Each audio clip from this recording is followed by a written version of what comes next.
You are listening to Phone Eats First. Hello, everyone. Welcome back to Phone Eats First, a podcast about romanticizing life and finding inspiration inside and outside of the kitchen. My name is Corey May, Corey in the Kitchen. Have you found me? However you know me. Hi, hello. So happy you're here. Happy Sunday, happy Monday, Tuesday, Wednesday, Thursday, Friday, Saturday, whatever day you're listening to this.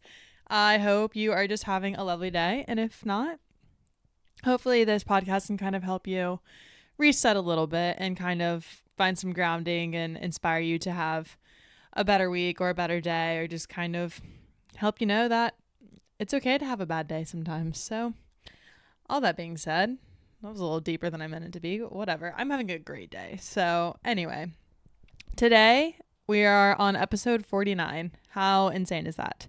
And we are going to be talking about the art of being boring and the pros, the cons, how to be boring, what good comes out of it, all the things. So before we get into today's episode, we're going to get into the weekly report.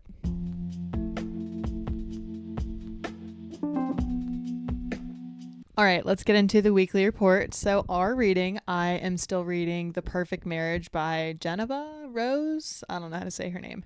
I'm about halfway through it. It's a murder mystery with the trial, and it's good. I haven't read in like probably 2 days, and I feel that I haven't read in like a month because I've been reading literally every day. So now 2 days feels like a long time. So I'll probably read again tonight, and I already have my next Libby book that was available. So, and I started that because I was selfish and didn't want to let someone else read it immediately. So I need to finish The Perfect Marriage so I can start reading the next one. I don't even know what it is, to be honest. I know it's a new book. Well, we'll have it on the next podcast. Don't worry. But that's what I'm reading. I'm excited. Because I'm eating the same thing, you already know. But so I'm excited that I already put my Christmas tree up. Judge me all you want, but I don't care. I put it up yesterday. I was cleaning my room and I was like, you know what? I'm going to put my tree up because it makes me happy, and that's all that matters. So I got it out of the attic yesterday, and I have my blue beach themed ornaments on it, and I love her. I'm not crazy Christmas yet. Like, it doesn't even feel like it's Christmas time because it's not. And I know a lot of you are like, you're insane for having a tree. It's not even Thanksgiving yet. But here's my thought. I'm gone about half of November and about half of December. I'm going to be gone for the next basically 2 weeks. So by the time I get home, it'll be mid-November, basically almost Thanksgiving. So then my tree will be ready for me because that officially is Christmas time for a lot of people. So no one can judge me then for having my tree up. But I just want to get the most out of it, obviously. And then I'm gone the entire first 2 weeks of December. So we're being efficient around here. Okay, P plan. We had a big birthday weekend. So yesterday was my roommate's birthday.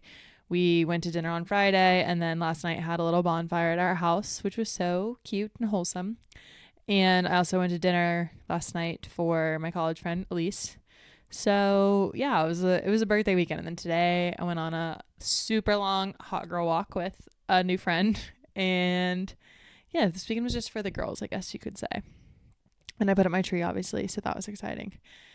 And this week I'm going to Phoenix for a work trip, which I really do like Phoenix. It's a cool place to visit. So, you know, back to the grind, the work grind. Peace, love, shoebox. If you know, you know. Hopefully we'll get a hike in there, some good food. But yeah, that's the plan. And then I come back and go to Pink with my mom, the concert, the artist. Love her. That should be fun. But I haven't listened to a single song on the new album, so I should probably do that considering the concert's a week away. And then I go to New York for fun. So it'll be a busy time coming up, which is very timely for this episode. So yeah, we'll get into that. All right. Oh, Obsession. We've got She Wants to Go Dancing by Mountjoy. Great song. I heard it live for the first time because it wasn't out yet. And they're like, oh, here's a new song, which anytime an artist plays a new song, it's kind of like, oh, okay, cool. You can't really like enjoy it as much because you don't know the song and can't sing along, don't really know the vibe. But I listened to it live and I was like, ooh, that's a banger. And then now that it's out and I can listen to it in my car, it's just a very boppy, happy song. So if you haven't listened to it, give it a listen. And our recipe, we've got banana bread, sourdough, chocolate chip, banana bread to be specific. I had some bananas that were going bad, and I always want to make banana bread, but I don't have a recipe that I really like, or I'm not a pro at it or anything. And also, just baking takes time, and I don't have a lot of that. So I finally made some one night this past week, and it's so good. It's actually almost gone, but that's probably for the best. I did. I'll put that full recipe on Corey in the Kitchen because I was looking at one online, and one thing about me is I don't really like baking because it's so precise. And that's kind of the whole point of baking. It's you have to use very exact measurements, and that's not how I fly. And so my baking doesn't always turn out perfect, and then I'm kind of like, what's wrong with with the outcome? And it's like, oh, okay, well, you probably should have followed the recipe a little bit more exact. But I didn't do that for this one, and it turned out well. So I'd call that a win. So you use sourdough discard, obviously old bananas, all the normal things: oil, flour, butter, salt, eggs, chocolate chips. There's Greek yogurt in this recipe. That was good. And also, this banana bread was really moist. So I know that's a very important characteristic of banana bread. So if you're looking for some moist, yummy chocolate sourdough banana bread, I've got you. Then lastly, we've got tea treat. I have had cookie cake twice this weekend, and I forgot how good cookie cake is. It is superior to regular cake. For my birthday in 2 months now, if I don't have a cookie cake, someone remind me with a massive 26 exclamation point. But yes, that was the weekly report. Now let's get into today's episode.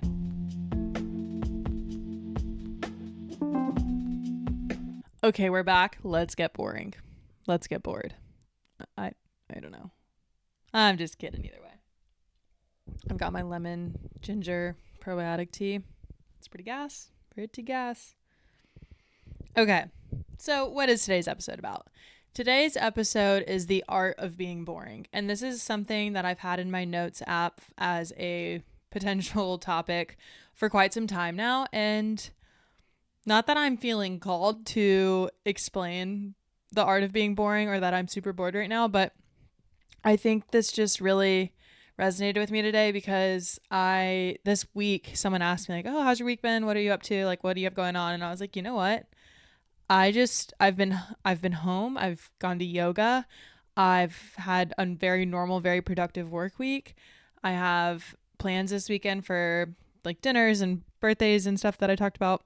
The weather's really good. I have my meals planned, and I was like, I'm home." And to me, that's the most ideal, not the most ideal week. Ideal would be being in Greece and at the beach and reading a book for eternity. But that's not realistic. So the second best option is just having a normal week, being at home, not traveling, minimal plans, but also still something that you're looking forward to.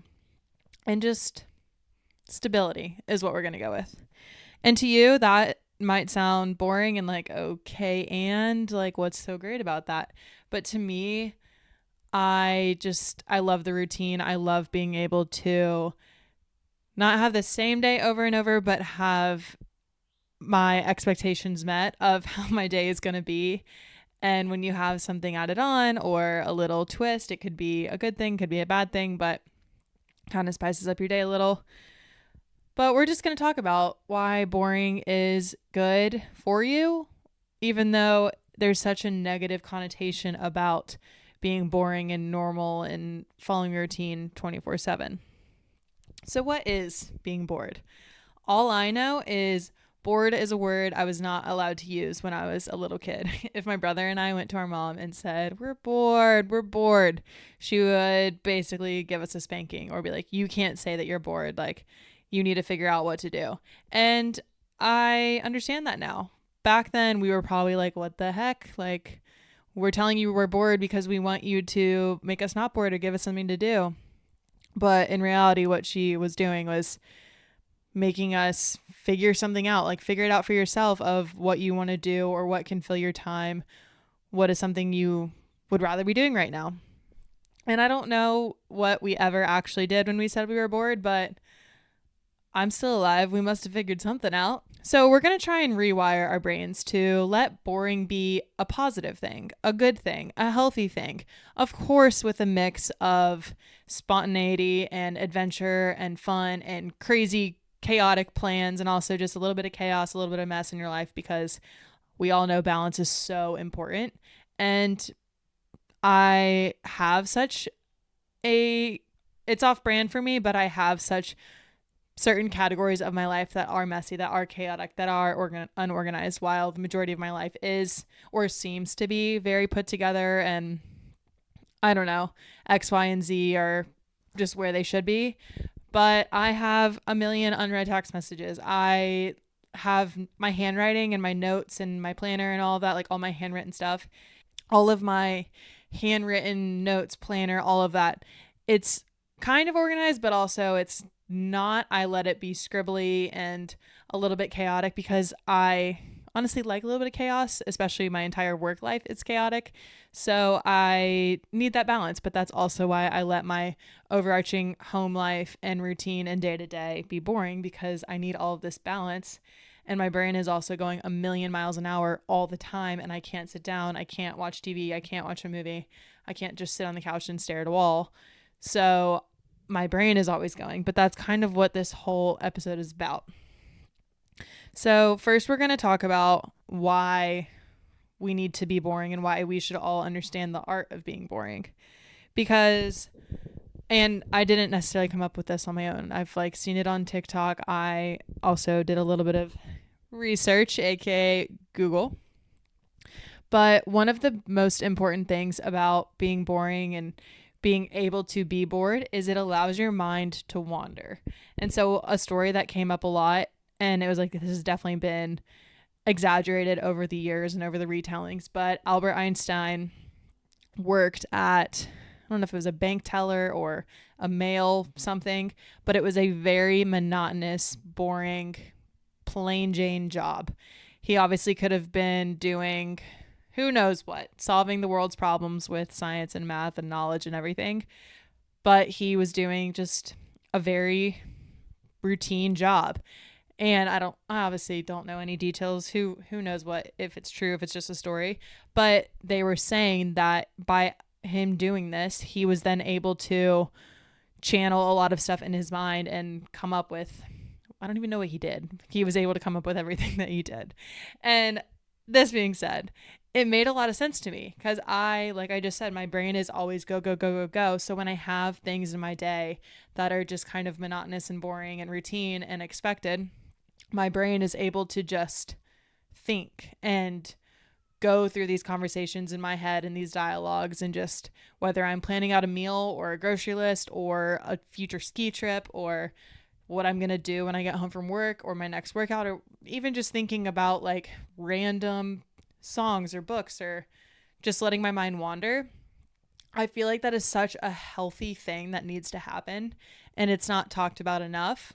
We talk about how, and I mean myself included, not that I have that much knowledge on anything really. I just kind of share what we should be looking into and someone else should be doing research on and telling us what we need to do.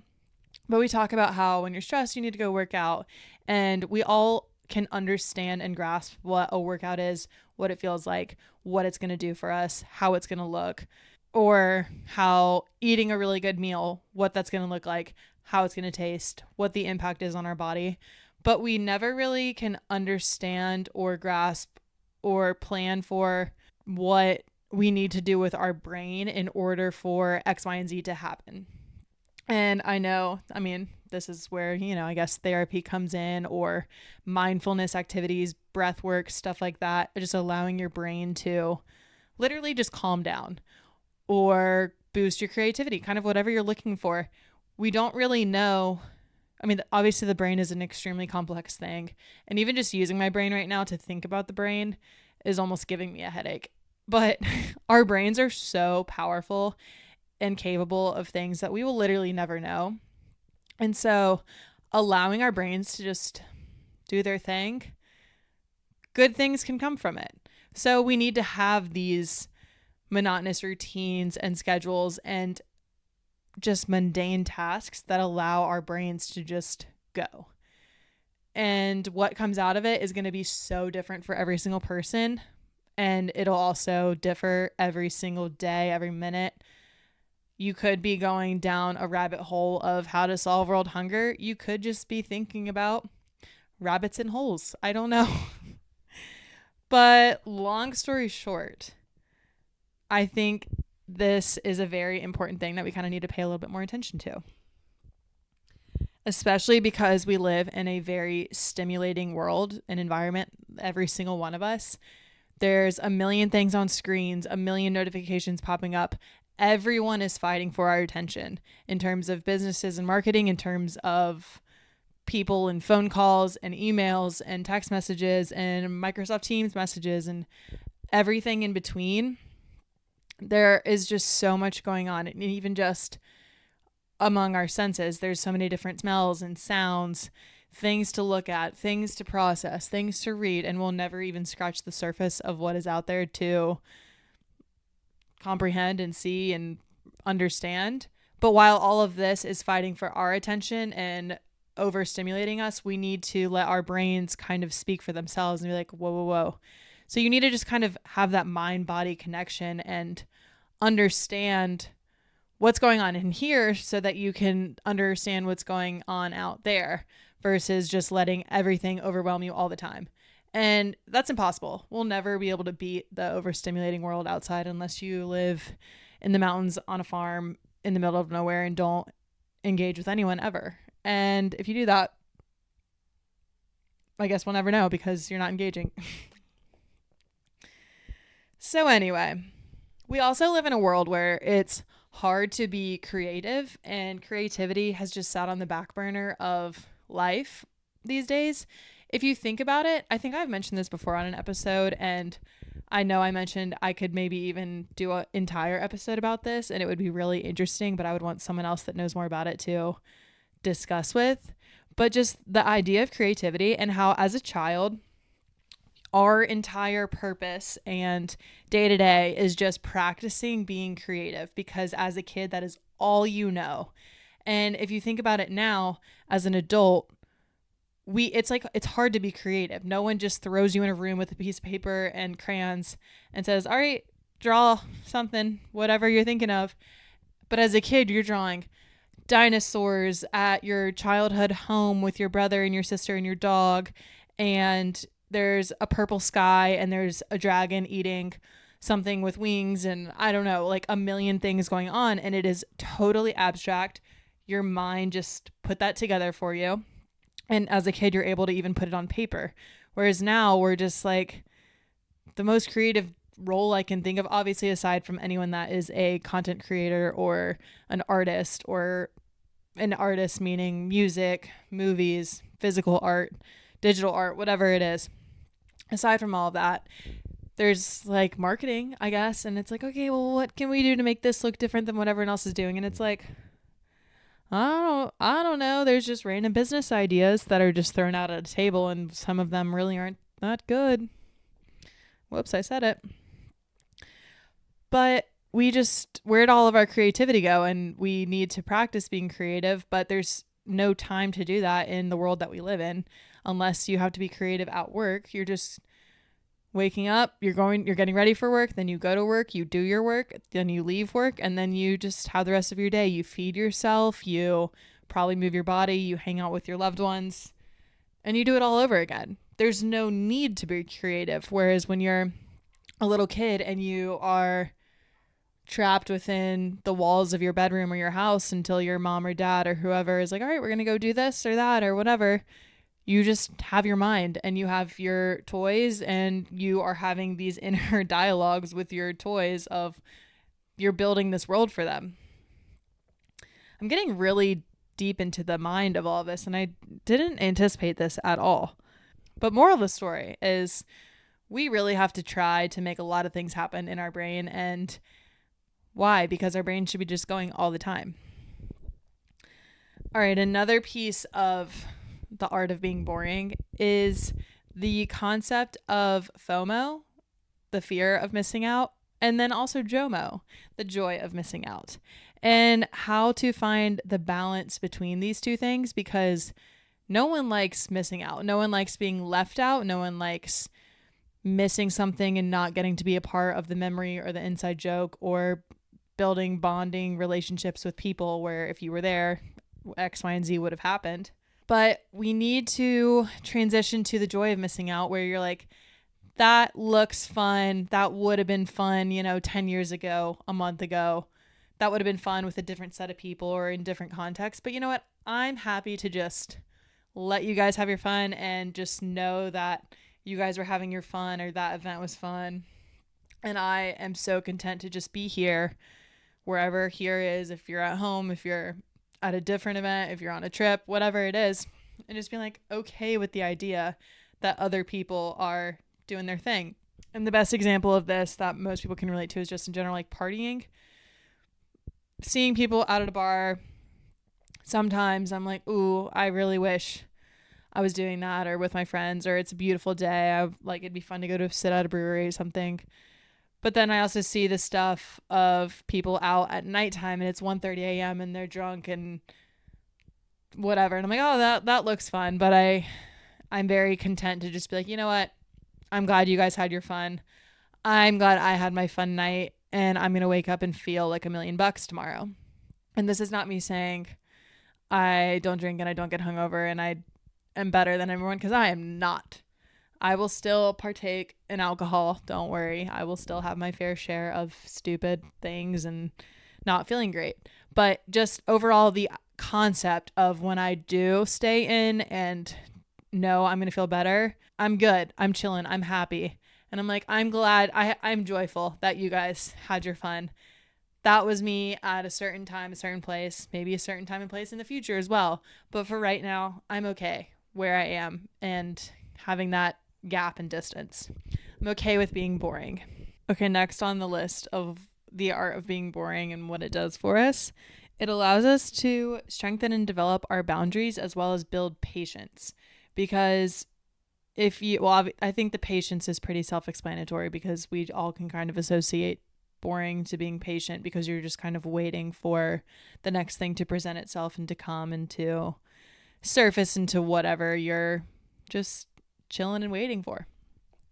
But your boundaries will kind of make more sense after I list out what I view the art of being boring as. But as we all can kind of assume, it has to do with your routine and structure and just the mundane stuff. And if you are okay with having a boring, structured, stable life, then you're allowing boundaries to build, I think, in a healthy way, to maybe not overstep into something that you don't really necessarily want to do, or might not benefit you in the way that you're looking for, because you can fall back into your quote unquote boring routine and things that you enjoy.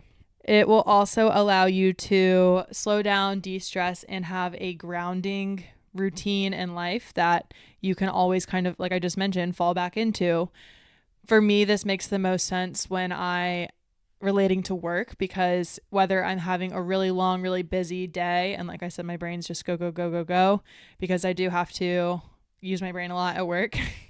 Probably all do, but I do a lot of strategic thinking and kind of planning.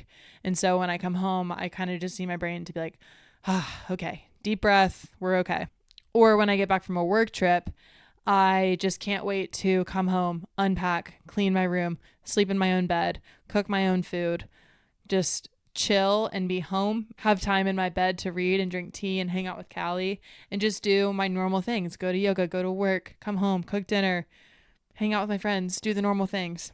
And appreciating the art of being boring is allowing you to appreciate the normalcy that we have in life. And for me, that's really important, because I need things to physically slow me down and pull me back and keep the ground underneath my feet, because I am go, go, go way too much and I travel way too much. Even aside from work, I have a free weekend. I'm like, ooh, what am I going to do? Should I go to New York? Yeah, probably book the flight. And I wouldn't change it for the world, because that's just how I am and how my life works and what I like to do. But I do need these things for me at home that keep me grounded. And lastly, of the art of being boring, it allows you to build deeper and more meaningful connections with people. So I'll touch on this again after I read you my list, but having these things like being passionate about reading or sleeping or being home or having a little dinner party and not going to the bar or having your friends over instead of, again, going to a bar and drinking. And just being able to bond with people over wellness and exercise and books and food is really cool. And I'm not at all taking away from the relationships that are built at a bar in college when you're absolutely hammered standing in line at the bathroom, because those are one of a kind. And I am still extremely good friends with some people I have met that way. And those friendships just have a different foundation, and that's totally fine. But when you get to meet someone as an adult and you're like, oh, we both like the same workout, or we both like books and we can both talk about these certain things and we both have the same kind of morals, it's just a different relationship. And as an adult, I think it makes it easier to make friends that way. So now that we've really dug deep into the art of being boring, here are a few things that I just noted of my art of being boring and my routine and things of normalcy that I look forward to and keep me grounded and boring, because I'm a boring person and I am proud. I feel like that should be a t-shirt. I am boring and proud. Maybe. All right. So 1 and 2, obvious. Going to bed early, waking up early. I mean, sleep is sleep. It's so good for you. It makes me feel the best. It's also one of the most powerful medicines that we have, because when your body's sleeping, your body's literally recovering. And whether that's physically, but also it's resting, your muscles are taking a break, you're digesting, your stomach's getting ready for the next day. And what's more beautiful than that? And I can't really tell you a time that I have woken up and been like, oh, I slept too much. Unless I missed something, but that doesn't happen often. But when you wake up and you're like, ooh, I slept for 12 hours, it's a pat on the back. So yeah, for me, that was an obvious first start. Another one, early dinners. We don't need to be eating dinner at 8:30, 9:30. I mean, yeah, when you're on a trip with your friends or it's a work night and you want everyone to be able to get together, a later dinner is necessary. But when it's just you or a small group of people, if you eat dinner earlier, back to number 1, you get to go to bed earlier. And what's more fun than that? And your body has time to digest and has a longer period without food, which is good for your body in certain times to do what it needs to do. I don't know the science. Number 4, cleaning. Cleaning allows your brain to just... Oh my God. If you're watching on video right now, do you see Callie she just stretched off the couch? What a cutie. Sorry, back to cleaning.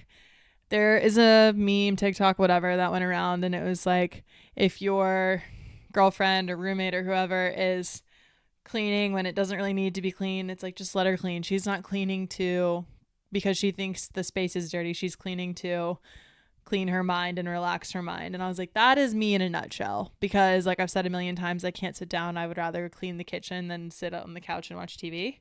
Not always, but about 95% of the time, because for me, it's such a mental thing and it allows me to relax. And then also when your space is clean, then you can relax, because you're not looking at laundry. You're not looking at, I don't know, dog hair everywhere. So that's that. Okay, number 5, staying home, not going out. Yeah, it's lame to do that. But you know what? Lame is okay. Boring is okay. For whatever reason, we have it in our minds that if you don't go to the bar, you're lame. You're not. I mean, maybe you are. Maybe I am. But you have my validation that it's okay to not want to do that or to not need to do that. Because you know what? You're going to get a full night's sleep. You're going to get to read your book. You're going to get to have quiet time. You're going to let your brain chill and wander and go where it needs to go. And you're going to wake up and be able to do exactly what you want to do, because you're not going to be hungover. Okay, number 6, not going to plans. You don't have to say yes to everything, which this is funny because in my Q3 intentions, I said say yes to more. And that is different than saying yes to everything, and especially saying yes to things that you really don't want to do because they don't align with the goals that you're trying to reach. If you don't want to go on a trip that's going to take a lot of time out of your weekend or your day, and you want to use that time more efficiently for yourself or for whatever your reasons are, that's okay. You don't have to explain yourself to everyone. Or maybe you do need to explain yourself to your friends of why you can't be doing something. But if your friends don't appreciate your reasoning of like, hey, I really just need this time to myself, maybe, I don't know, evaluate there. Okay, number 7, my favorite on the list, reading. Reading is so boring and so lame. Did you know?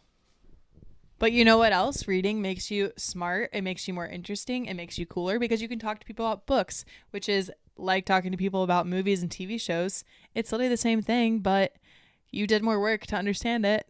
Not that I'm comparing the two or saying reading is better than being educated in shows and movies, because I am not. And it is kind of embarrassing sometimes when people are like, oh, have you seen this? Or you know who this is? And I'm like, no, I don't. Never have, never will. If you're about to ask me a question of, oh, have you seen this? The answer is no. So just don't ask me. But have I read this? Do I know who this is? Maybe. I might. But reading's cool. It's fun. It's good for you. And if you're someone that struggles with sleeping or going to bed and just relaxing, I recommend trying to read a few pages before you go to sleep. It really relaxes the brain. Okay, number 8, cooking at home versus going out to dinner or just ordering takeout or frozen food. Again, an activity that is really lame and boring, cooking, but it's so fun and it's so rewarding, and you get to not just learn a new skill, you get to eat food, and we love food around here.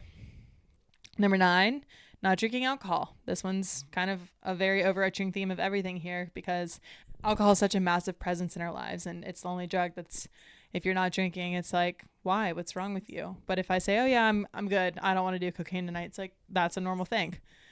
Obviously they're different and have a lot of different impacts in our lives and day to day, but you guys get the gist. 10, going for a walk with a friend instead of going out for drinks or dinner.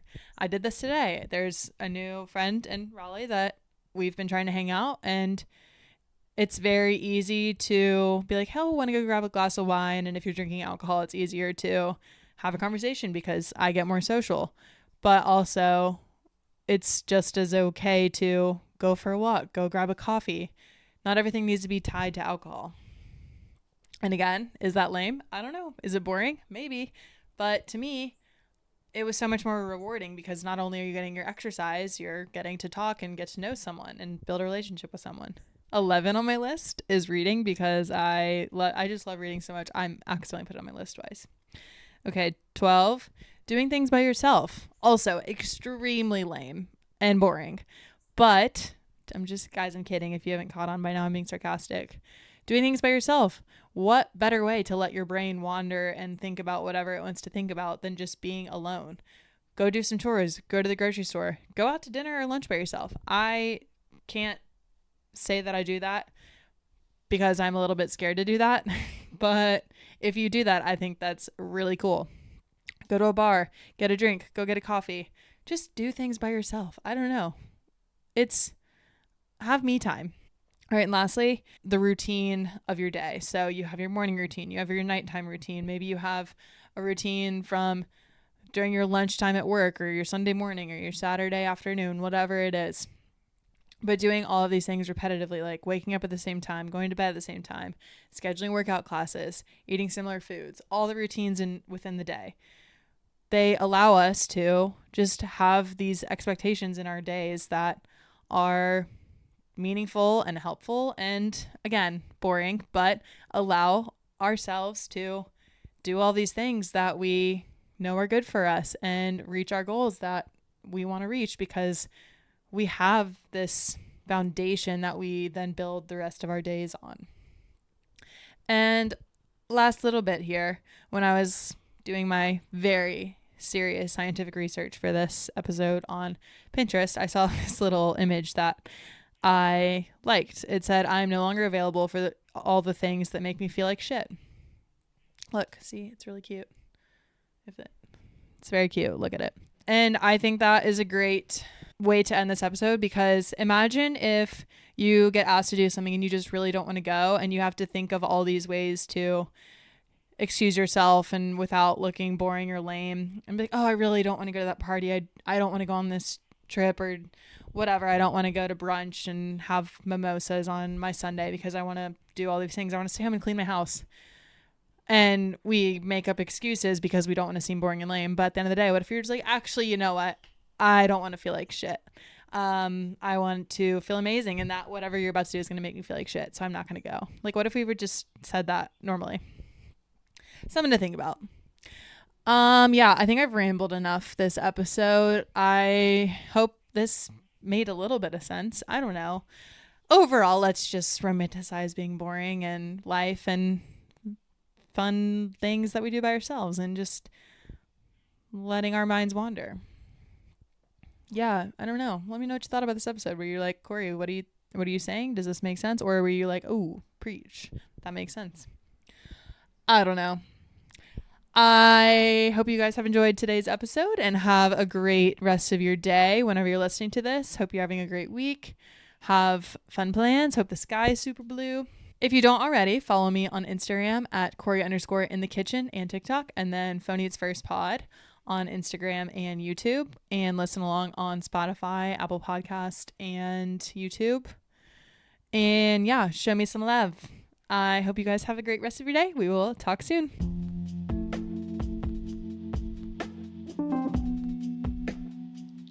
You are listening to Phony It's First.